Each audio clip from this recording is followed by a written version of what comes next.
Uh, Today it's a great pleasure for me to introduce the keynote speaker, Jamie Padgett, who's Stanley Moore Professor in Engineering and Chair, Department of Civil Engineering at Rice University. I have known her since her PhD. I even tried to hire her at Notre Dame, but I think one of the reasons probably she didn't decide to come at our place was -4 degrees the day she came from Florida to visit Notre Dame, and the toasty weather of Houston probably had definitely more to do. She has a very distinguished and star-studded resume. She had started with Walter Huber Prize from ASCE. Then she had a career award from NSF, and now lately she had Bright Fellow, one of the very rare distinguished fellowship from NSF. TAMMEST is an association or a group of academies in Texas, engineering, science, and medicine. They have this prestigious award, O'Donnell Award, which Jamie got in 2023, which is probably the first one at Rice University, if I'm not wrong on that one. She is very active in research, both with the NIST Center of Excellence on Resilience at Colorado State University, and also she co-works with us in NSF's NEHRI Design Safe. So without any further taking time away from my talk, I introduce you to Jamie Padgett.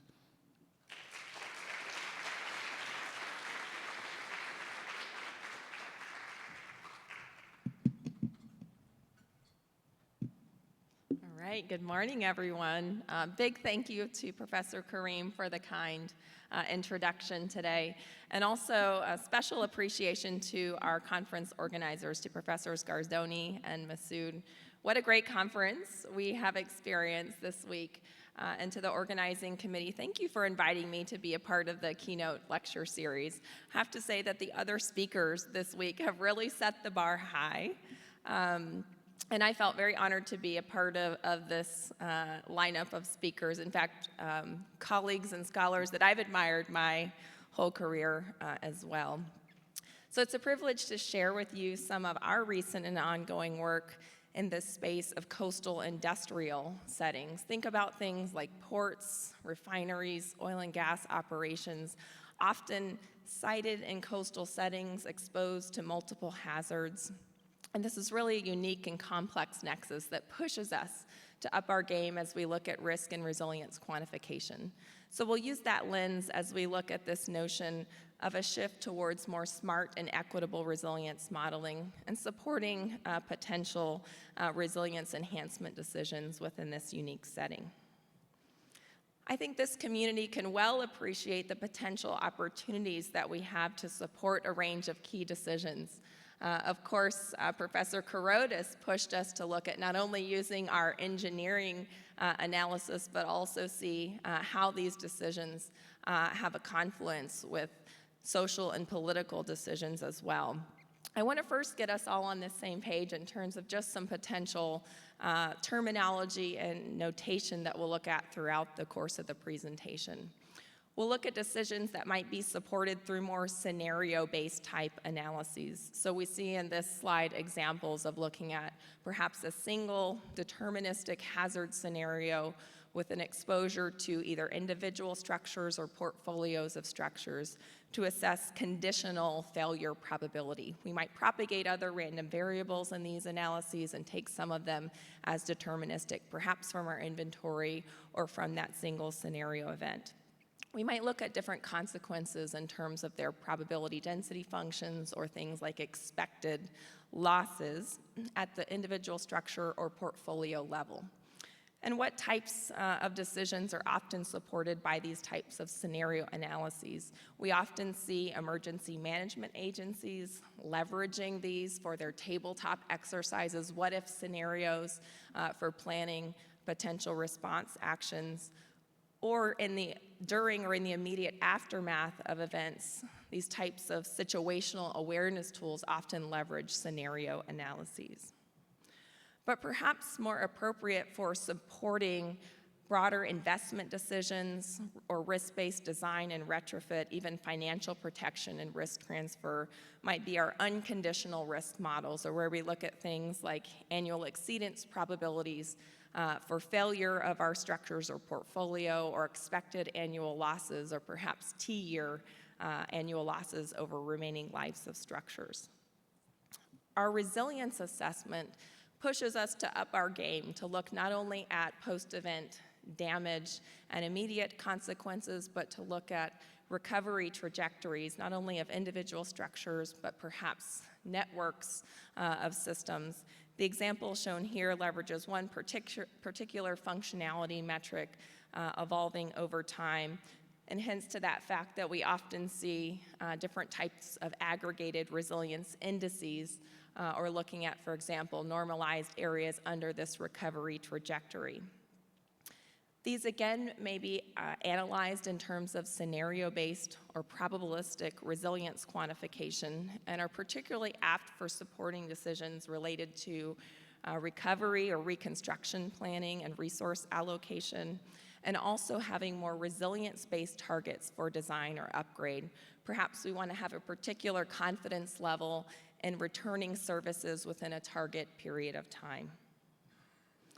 Thinking about these challenges in coastal industrial settings opens up an array of opportunities. I would say that this is truly a complex nexus. We think of waterfront industries and their diverse infrastructure components, piers and wharfs at ports, tanks at storage terminals or refineries, all exposed to coastal multi-hazards, wind, surge, wave, rainfall. And of course, people live in and around these industrial settings in what we refer to as coastal industrial communities. The consequences of failure of infrastructure in these locations can be severe in terms of economic losses and implications because of downtime of facilities, loss of productivity and distribution of commodities, but also in terms of what we often refer to as NATEC events, those natural technological events where we may have release of pollutant into the environment. You see examples of rapid shutdown and restart activities where contaminants are released into the air at things like refineries, or spill of hazardous materials that become waterborne and may impact surrounding neighborhoods, such as release of crude because of failure of storage tanks. We often hear the communities located in and around these facilities referred to as environmental justice or fence line communities. This is because of not only the consequences of failure during these punctuated hazard events, but also because of some of the chronic exposure to day-to-day stressors and releases. So if we're looking at risk and resilience modeling in these settings, we have a lot of challenges, a lot of technical challenges to tackle as well. These are computationally complex problems, particularly if we want to look at the dynamic nature of these unique and often understudied structures under coastal multi-hazards. We're pushed to quantify consequences beyond immediate damage, but look at some of those cascading failures in terms of social, environmental, and economic impacts. So that leads us to a whole set of interdisciplinary change models, each fraught with their own set of sources of uncertainty and exposure to time-evolving conditions.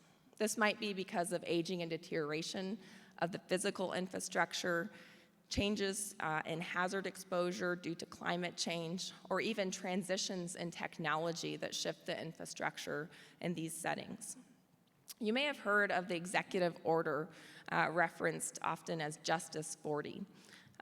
This really pushes us to look at better quantifying and having high confidence in our assessment of resilience in these types of coastal industrial communities. It calls for over 40% of the benefits of federal investments in things like infrastructure or climate risk mitigation to target some of these underserved communities. So through the course of the talk today, I want to look at some recent advances and lessons learned and opportunities in this unique coastal industrial setting. We'll first take a look at a high-level conceptual outline of a framework that I refer to as smart and equitable resilience modeling. essentially opportunities that we may have to push our traditional approaches forward. And then we'll look at some practical case studies in these industrial settings, from the structural system scale to the infrastructure system and broader community impacts. And I hope to leave you with some ideas of future opportunities and trends that we're seeing and emerging in this field. For over a decade, we've seen a real proliferation and huge body of contributions in this general field of resilience quantification. A lot of common ingredients include things like characterizing the built environment and its exposure to external stressors. These might be punctuated hazards like flood or hurricane event, or more chronic stressors like aging and deterioration. We often leverage fragility functions for predicting the potential damage to these systems at the individual structure portfolio level, and then looking at implications in terms of, for example, network level functionality. With repair, restoration, and recovery algorithms, we explore not only that T0 immediate aftermath performance of these infrastructure systems, but how they evolve over time in terms of providing goods or services to our community. And ultimately, we often look at either aggregated or disaggregated metrics of performance. These may be things like disrupted goods flow and services through an intermodal transportation infrastructure, or disaggregated, looking at how socially vulnerable populations may lose access to social services. But oftentimes, these models are static. We develop them, we integrate them, hopefully into open source platforms, but they don't tend to grow, evolve over time. Herein, I think, lies a real opportunity as we look at taking these models to the next level in terms of smart and equitable modeling. And we've seen some great examples of this already emerging throughout the conference this week. So what do I mean by the SMART characteristic? We see emerging opportunities and examples throughout the conference of leveraging intelligent algorithms as a part of this resilience quantification. This might be for enabling more efficient computation at different stages of our resilience modeling pipeline, or it could be for steering efficient data collection and simulation. Alongside our physics-based models, we have a huge opportunity to harness multimodal data sources for improving resilience prediction, perhaps our hazard characterization, our damage prediction, or that recovery and restoration of services. So the example here suggests that perhaps we could leverage not only physical sensors and remote sensing, but also social sensors for more reliable and equitable estimates of performance. The final dimension under this SMART characteristic is that idea that our models should be growing and evolving as we gain new information and improve some of our underlying understanding or assumptions. Idea here being that we may have online continual learning for our resilience quantification. So what about the equitable characteristic of this paradigm?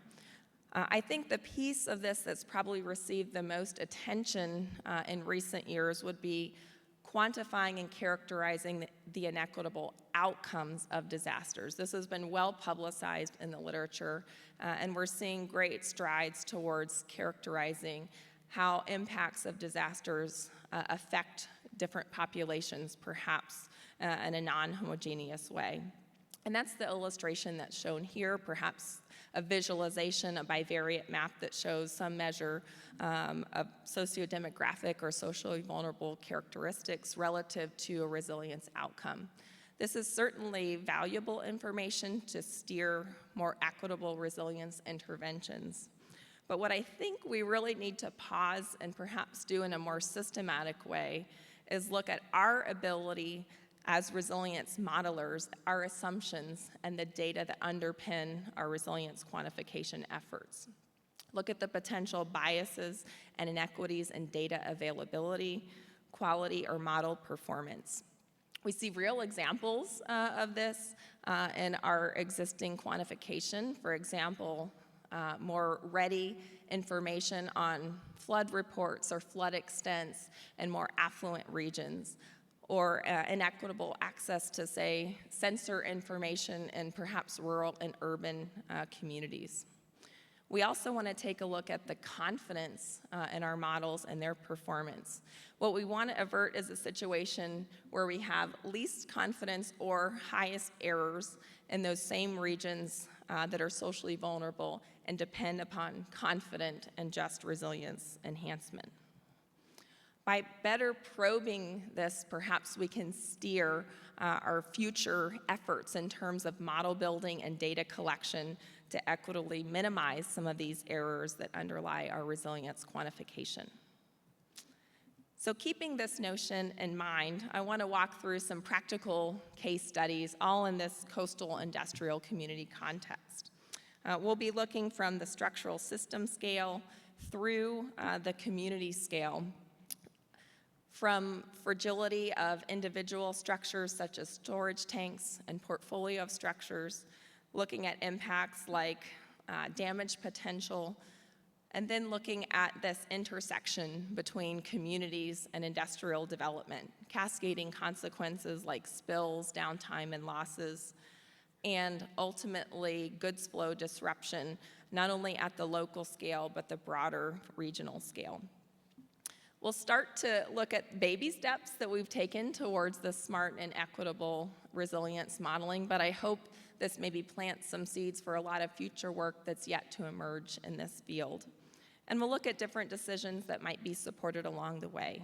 Retrofit of individual structures, major investments in regional scale coastal protective systems, and looking at deployment of recovery resources. So I first take you to the Gulf Coast of the United States, to the Houston Ship Channel. This is the world's second largest petrochemical complex. Think refineries, chemical plants, petrochemical facilities, all sited along this coastal region.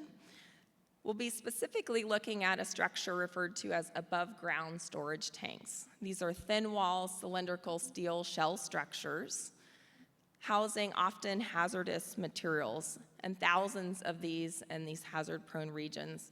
Why look at storage tanks? Because most of the historical incidents of spill of hazardous materials have been attributed to failure of these structures. And in the Houston Ship Channel region, there's a nearby residential population of over 80,000 people, and in many cases, a relatively low income, low housing value, and often high immigrant concentration. So in thinking of risk and resilience modeling, I suggested that we often leverage fragility functions as a part of our damage quantification. These are conditional reliability statements in their classic form. We looked at limit state exceedance conditioned on a scalar intensity measure. But what I'm illustrating on the slide here is a transition and something that we've been promoting for many years towards parameterized fragility functions. And I think we're not alone in this pursuit and quest of work by Professor Gardoni, by Professor Bocchini, and others have suggested some of the advantages of these types of models. One is by conditioning them on a vector of intensity measures, we could consider jointly the multiple hazards that influence these structures. Two, by conditioning these reliability statements on a vector of parameters in X, we can look at tailoring individual vulnerability estimates to our unique inventory in our region, where we may have some known parameters of that inventory currently, and other parameters in X2, we may propagate their uncertainties in our analyses. I think these provide a nice compromise between the classic use of archetype fragilities, where we have one model that represents maybe hundreds or thousands of structures in a class, or the expensive computation of individual fragilities for each structure in our portfolio.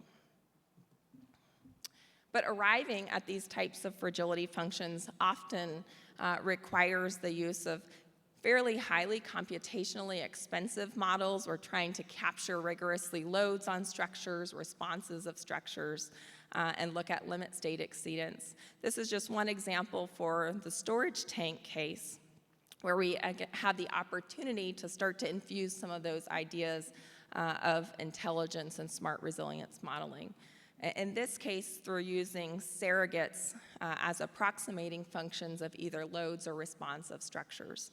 The illustration here shows a numerical model, a CFD model that's been validated with experimental test data, but then an artificial neural network that's used as a statistical approximator so that we can efficiently evaluate those limit state functions for different types of failure modes. So two of the classic failure modes for tanks are illustrated on this slide. On the left, you see the potential for buckling failure of these tanks under these joint wind surge wave effects. On the right, we see the potential for dislocation failure that may result from uplift, sliding, or overturning of these tanks. But there are a lot of complexities yet to be addressed as we move to this portfolio scale analysis. One that Janish Patel presented early at the conference this week is looking at issues surrounding spatial proximity of adjacent structures. We know that having nearby structures may have the potential for modifying the demands imposed on these structures as we're looking at portfolio damage and risk estimation. Local effects like shielding and channeling traditionally aren't captured in these types of regional risk estimations. So some of his efforts are looking at how we can estimate that demand modification for different types of failure modes and start to capture the effects of spatial proximity when we're looking at damage estimation of these structures. Herein lies another opportunity to leverage intelligent algorithms, but not only as surrogates, but to steer efficient sample generation. So in the process of deriving these models, we often sample across a range of structural parameters, hazard intensity parameters, in order to estimate the likelihood of being in that failed red or green safe zone.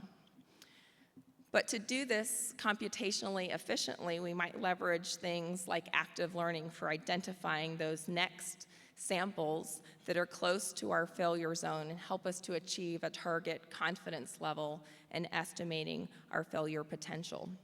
We've seen this emerge in seismic fragility estimation and more recently in some of the multi-hazard fragility efforts. But what can we glean out of these types of parameterized fragility functions? The one that I'm illustrating on the slide here is exploring how different design details influence our vulnerability, or how we can have these tailored estimates of each individual structure within our portfolio. Tank A may have one particular geometry or set of design parameters versus Tank B. But what we're really gaining out of this is also a deeper understanding of the role of multi-hazard effects. So we've collapsed this n-dimensional fragility function into more of a classic 2D fragility curve just for illustration purposes. But you can see the different colors in these plots reflect whether or not we capture those joint load effects. While surge may dominate the vulnerability of these structures, if we were to neglect features like wave loads, capturing different wave heights or wave periods, we might significantly underestimate the vulnerability of these structures. So these models allow us to capture joint load effects and to parse out for which structures are these multi-hazard load considerations most important. We also can look at impacts of interventions. For example, this slide shows a relatively simple solution of anchoring these tanks to their foundations. Classically, in a lot of coastal regions, we don't see this type of detail. They're not even designed for flood, surge, and wave loads in many cases. So we see the appreciable reduction in fragility by adding some of these design details, but this leads to new considerations. We may shift our failure mode away from dislocation to things like buckling, and that may prompt other types of interventions like adding stiffening rings. How do we integrate these? If you think back to kind of our early slides when we looked at scenario-based or probabilistic risk estimation, here's one example of those tank parameterized fragilities applied to our regional portfolio in the Houston Ship Channel of over 4,600 tanks, but in this case exposed to a scenario storm with about a 100-year return period surge elevation in the ship channel. We couple our inventory information of each individual tank, those multi-hazard fragilities, and propagate other random variables such as internal contents or internal liquid levels. And this can start to provide us some information on those most highly vulnerable structures, but perhaps a more objective way to identify which structures require intervention is to consider that risk estimation where we're also convolving models of the joint probability density of those intensity measures that drive failure in these structures. So this map shows you the annual failure probability of each tank color-coded, so those orange and red structures, those that most likely require intervention or mitigation actions. But I mentioned that there are plenty of other complexities yet to be captured. We talked about this issue of neighboring structures and spatial proximity. Another may be tied to effects such as debris. This shows you one example of some of the ingredients that we need in order to capture these types of cascading effects. We need models of the vulnerability of these structures when subjected to debris loading alongside those multi-hazards. And we need a framework for debris estimation and propagation. This is some of Carl Bernet's former work in our group, but it takes a pretty narrow look. We're looking solely at containers as a debris source impacting these structures, and a pretty localized region for defining that debris potential and debris propagation. The lateral spreading is considered by looking at debris impact relative to the location of the tank, the source, the diameter, and the number of debris per source. You see that this is modeled as a Bernoulli trial, and in the end, we leverage the theorem of total probability and the properties of the binomial distribution for estimating that chance of having no debris impacts versus at least one container impacting our structure. So we've applied this to a fairly small storage terminal in the Houston Ship Channel. It requires us to identify debris sources. We simulate that scenario storm, and we may estimate things like, first on the left, the likelihood of impact, and then integrate those debris-related fragility functions for looking at likelihood of failure. And of course, that failure is exacerbated beyond just the hazard intensity measures to consider those cascading consequences. But frankly, this becomes a challenge when we start to look at scale, when we start to look across larger scale regions, multiple terminals, or even communities in these industrial settings. In this case, we may have an opportunity, again, to leverage intelligent algorithms to tackle these types of challenges at scale. Perhaps to outperform some of those traditional analytical models that don't always have the same capacity at these regional scales. Kushan Amini presented some of our early work in the conference this week, looking at leveraging essentially a two-stage framework. First, looking at things like aerial imagery from NOAA and applying convolutional neural networks, object detection, and segmentation algorithms for identifying debris that have occurred following past storm events, and leveraging that in a combined physics-based machine learning model for predicting where debris may be at a larger regional scale after future storm events.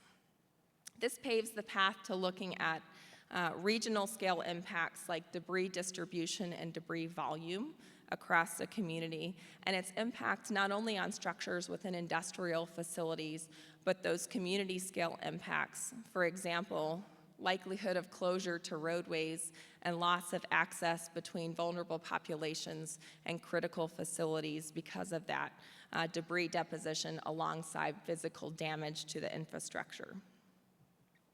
This really reminds us that our industrial complexes and some of the challenges within industrial infrastructure are a part of a broader community and even a more regional, national, and international network.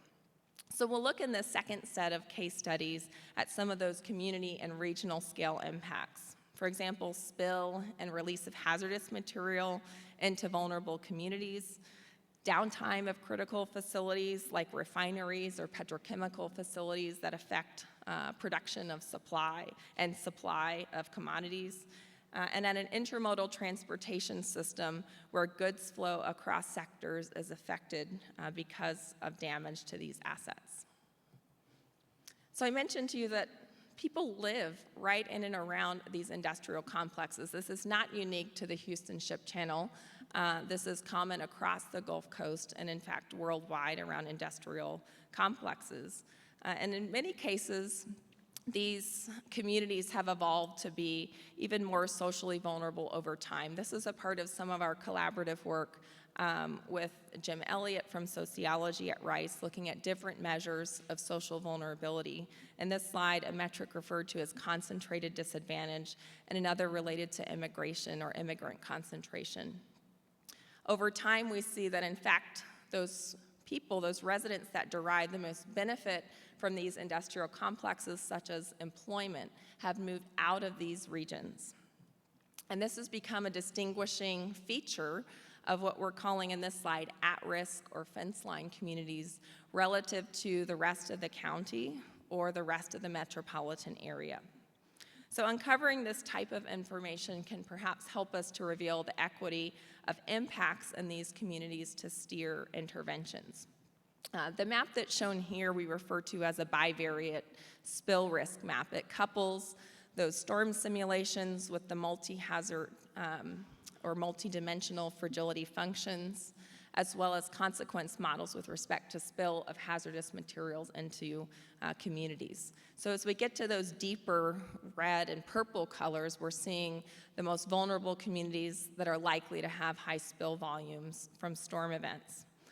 So these may be areas that are particularly appropriate for looking at investment and mitigation or risk communication. And in fact, I think this is a pretty academic exercise or illustration, but we're looking here at how we can leverage this information to identify optimal combinations of mitigation strategies. This particular illustration looks at minimizing spill volume, but weighted by social vulnerability of the community. I think the real takeaway message from this exercise is that there is no one silver bullet. It's likely going to take a combination of different mitigation strategies. For example, some of those structure-specific solutions like anchorage or stiffening rings, procedural solutions like filling with product, and even other lines of defense. We'll look at large-scale coastal protective systems in a couple of minutes, and regulations or siting restrictions.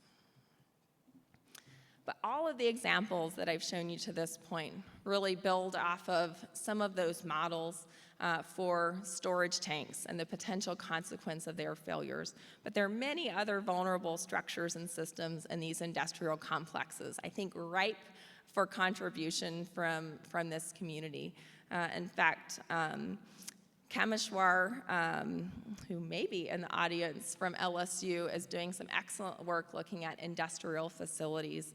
The slide here shows some of Andres Calvo's recent work in our group to explore other types of assets, such as cooling towers, or we see hundreds of these tied to things like not only refineries or petrochemical processes, but other types of energy and production infrastructure. Failure of these types of assets have huge implications in terms of business interruption and cascading community consequences. So I think a lot of opportunity still in this space. Also, as we push ourselves to look at resilience modeling and time-evolving performance, we increasingly see empirical data leveraged alongside some of those physics-based models. Here's an example from some of Kendall Capshaw's recent work that collects what I think is probably the largest industrial database of failures and consequences in terms of downtime and restart, alongside hindcasts of intensity measures of these events and metrics of complexity of facilities. This type of empirical data could be used to assess things like likelihood of facility shutdown, or the probability distribution of that idle time or that restart time. And you'll see an example of these models applied to a case study, again, in the Gulf Coast, where we see that integrating these models and broader network abstractions can help us to explore not only the local impacts of these events and their failures, but cascading consequences on economic losses or even demand satisfied across a broader distribution network. The illustration here shows a petroleum distribution network suggesting the strong dependency of the Northeast region on production of goods along the Gulf Coast. So as you look to the right figure at that percentage of demand satisfied over time, we see it's not only the local PAD 3 or Gulf Coast region, but the disruption of supply to other parts of the country and even the world. And these models certainly may leverage future data and information. And how might we effectively do so? One opportunity are to use Bayesian frameworks or other types of intelligent algorithms. You see an illustration here where we may take that model that links consequences of industrial failures to community consequences. This could be in terms of measures like economic losses, environmental impacts like spills, or issues such as idle time and restoration time. With these graphical abstractions, we can relate some of those outcomes, our child nodes, to parent nodes in this network. One of our challenges is to populate those conditional probability tables and also see how we can leverage inference as we glean new information, say at a particular node in this network, how we propagate that information to update either our joint distribution or our marginals at different nodes. As we start to look at more complex scenarios, for example, considering time evolution, things like aging deterioration of structures, shifts in hazard exposure, or even zoom in on things like spill propagation through time or restoration time, herein lies an opportunity to potentially leverage dynamic Bayesian networks. And you'll see some illustration in Catalina Gonzalez Dueñas' former work in our group. Yet another opportunity here to leverage intelligent algorithms, not only to populate some of those relational models, but to efficiently propagate this information through the network over time. But how do we use these types of tools and models? I'll show one illustration with a practical and really heated debate that's been ongoing along the Texas coast, is looking at these multi-billion-dollar investments in coastal protective systems. The example that we show here is looking at an unmitigated scenario, kind of our current situation with a storm affecting the Houston Ship Channel region, versus our mitigated scenario, which in this case we're looking at the Galveston Bay Park Plan. This is actually a solution that's been proposed by our colleagues at Rice and the Speed Center, along with the city of Houston and the Port of Houston. It's a combination of these large-scale coastal spines, along with gates, levees, and interior systems as well. So we might look at different dimensions of resilience to support some of the investigation of the effectiveness of these solutions. This shows just an example of looking at expected value of various metrics, but we might look at risk of exceeding different tolerable thresholds. Things like disrupted goods production, reduction in spill volume of hazardous materials, how we can mitigate air pollution releases because of those rapid shutdown and restart activities, and economic implications because of revenue lost because of goods supply disruption, or other types of indirect consequences like spill cleanup cost avoided. One thing that we're really excited to see is that some of the data and models underpinning these analyses have been adopted by other agencies like the U.S. Army Corps of Engineers for evaluating some of their plans, for example, the Texas Coastal Master Plan. One thing that we learned from that collaboration is that by neglecting some of these industrial failures and their implications, the solutions that were on the table might not have been deemed economically viable. But this provided some of the impetus or motivation behind selecting alternative, more costly solutions, but that protect community and industry jointly. All of these components and goods produced are really a part of a much broader network that serve the public. And we're looking in this case at an intermodal transportation network comprised of diverse components. For example, ports that have break bulk terminals, liquid bulk terminals, some of those storage tanks critical there. But these nodes of the network of our port facilities are a part of a much broader freight flow network that include things like rail and highway systems as well. So our final example will move us to Mobile, Alabama. This is a part of one of the NIST Center of Excellence for Risk-Based Resilience Planning, one of our test beds in Mobile. Here we've been working on developing a resilience modeling framework for these intermodal freight flow networks. Enable24 in our group has been leading this effort, and it integrates some of those same parameterized fragilities, but across a whole array of different types of structures. Highway bridges, railway bridges, roadways, piers and wharfs at ports, et cetera. We also require restoration models and functionality models, not only for the individual components of these infrastructure systems, but for their network scale performance. A lot of Anibal's focus has been on systems level flow capacity models, meaning how is freight flow disrupted if we have damage to these individual components and their networked systems?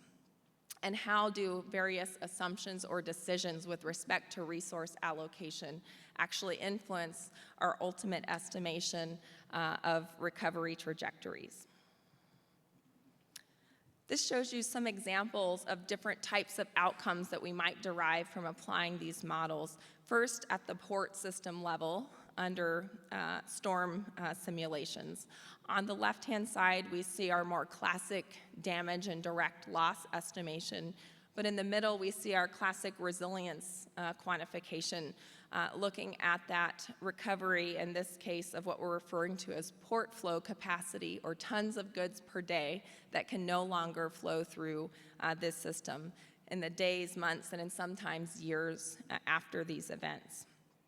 While these types of aggregated analyses might be useful for certain stakeholders, disaggregated metrics could also drive different decisions or interventions. And I think this gives us perhaps a different view on looking at equity of impacts, not from the socially vulnerable perspective, but looking at different sectors and how they're impacted because of these events. For example, we see that our liquid bulk terminals, or the potential to flow goods like crude, are much more resilient than we would say our break bulk terminals, or the potential to transfer goods like steel. But it's not only equity of outcomes. This gives us an opportunity to look at our confidence or our uncertainty about our resilience estimation. So we see much tighter bounds in terms of looking at predicting resilience of liquid bulk than perhaps our containerized terminals. Why is this important? It can steer us as analysts to take a harder look at investing effort in developing some of the predictive models or collecting the data that underpin these analyses for enhanced confidence in the future. We could look at this further, not only just at the port level, but how this propagates across our intermodal freight flow network. And in this case, our metric of performance is a network-level functionality that's looking at satisfied demands, essentially goods flow through the network normalized by demand at those external nodes across the highway and railway systems. Again, giving us this sector-level view of equity of resilience outcomes. But how can we leverage this information, again, for some sort of practical decisions that have to be made? This example is showing you a single mode of transportation, but how we might look at questions of recovery resource allocation or even preparedness, thinking in terms of how do we deploy crews and resources and limited budget after an event if we want to achieve resilient outcomes. This is a part of some of our ongoing collaboration. I see Soterios and Sturgios in the audience. And we're also applying some of the optimal recovery algorithms developed in collaboration with Andres Gonzalez. So how do we interpret this plot? On the y-axis, we're seeing a mean estimate of our network resilience. And on the x-axis, we're seeing what is our available budget. So what type of resilience outcome can we achieve for different available budgets as we look at different assumptions and how we deploy those resources. Those squared lines take more of a random approach to resource allocation, whereas we have a more informed approach in the middle with those X lines that look at more of a heuristics or rankings-based approach, where finally those circle or dotted lines suggest what our potential optimal resource allocation may be. And again, we may take more of a weighted set of objective functions for targeting these interventions. So with that, I want to leave you with a few final takeaways. I hope that I have convinced you that this nexus of industrial community, vulnerable populations, and exposure to severe storms are ripe for future contribution. And our risk and resilience models in these settings can support an array of different types of practical decisions. But I think we have this huge opportunity to make a shift towards more smart and equitable resilience modeling.